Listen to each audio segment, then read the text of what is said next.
Dans son livre The Six Pillars of Self-Esteem, Nathaniel Branden nous affirme qu'en dehors de perturbations de type biologique, il ne connaît aucun problème psychologique qui ne soit relié d'une manière ou d'une autre à l'estime de soi. Et tout au long de la vie d'une personne, de tous les jugements portés sur nous, le seul qui compte vraiment est celui que l'on porte sur nous-mêmes. Pour améliorer cette estime de soi, il nous propose 6 clés. Voici les 3 premières.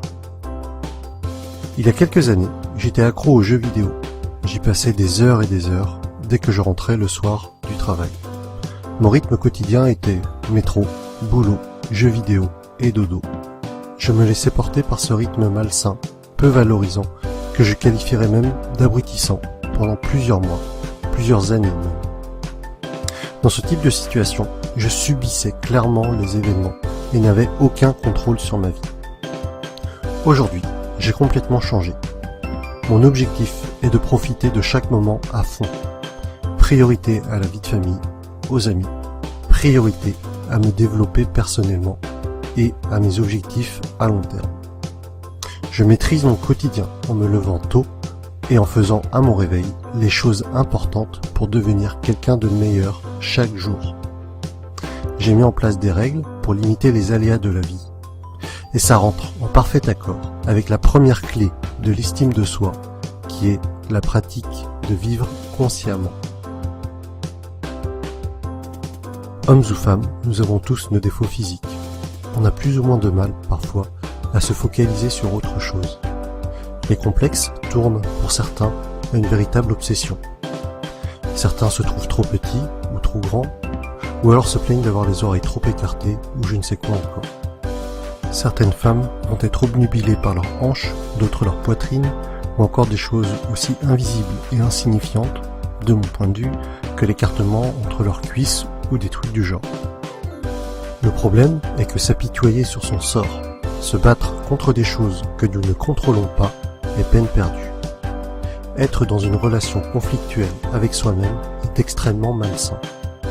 Il faut prendre conscience de ses défauts, qui ne le sont souvent qu'à nos yeux, la plupart du temps, et s'accepter tel que l'on est. Les vrais amis, votre véritable compagne ou compagnon, ne vous mériteront que s'ils passent au travers de ces éventuelles barrières. La deuxième clé de l'estime de soi est la pratique de l'acceptation de soi. Le troisième pilier, abordé dans le livre, est un sujet récurrent dans le domaine du développement personnel. Il nous propose d'arrêter de nous positionner en victime. Chacun d'entre nous, nous sommes responsables de nos actes. Cela rejoint un peu la citation de Jim Rohn. Si vous voulez vraiment quelque chose, vous trouverez une solution. Sinon, vous trouverez une excuse.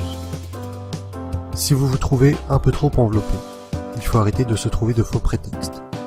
Une vie saine, avec une alimentation équilibrée et une activité sportive régulière, est le chemin à suivre si vous souhaitez perdre du poids. Il faut arrêter de se cacher derrière les excuses du type « je n'ai pas le temps de faire à manger »,« je n'ai pas le temps de ceci, de cela ». Levez-vous 15 minutes plus tôt le matin et allez courir. Levez-vous de votre canapé, allez vous préparer un repas sain pour votre déjeuner demain midi, plutôt que de manger des plats surgelés ou des plats industriels. Le troisième pilier est, vous l'avez compris, la pratique de la responsabilité personnelle. Ne rejetez plus la faute sur les gens qui vous entourent, sur les événements qui se déroulent autour de vous, ou sur toute autre chose que vous ne pouvez pas maîtriser. Et voilà pour cette première partie de résumé du livre Les 6 piliers de l'estime de soi. Je posterai la seconde partie dans quelques jours. J'espère que cette vidéo vous aura plu. Si c'est le cas, cliquez sur le pouce j'aime en bas à droite de la vidéo, partagez-la, abonnez-vous et on se retrouve très bientôt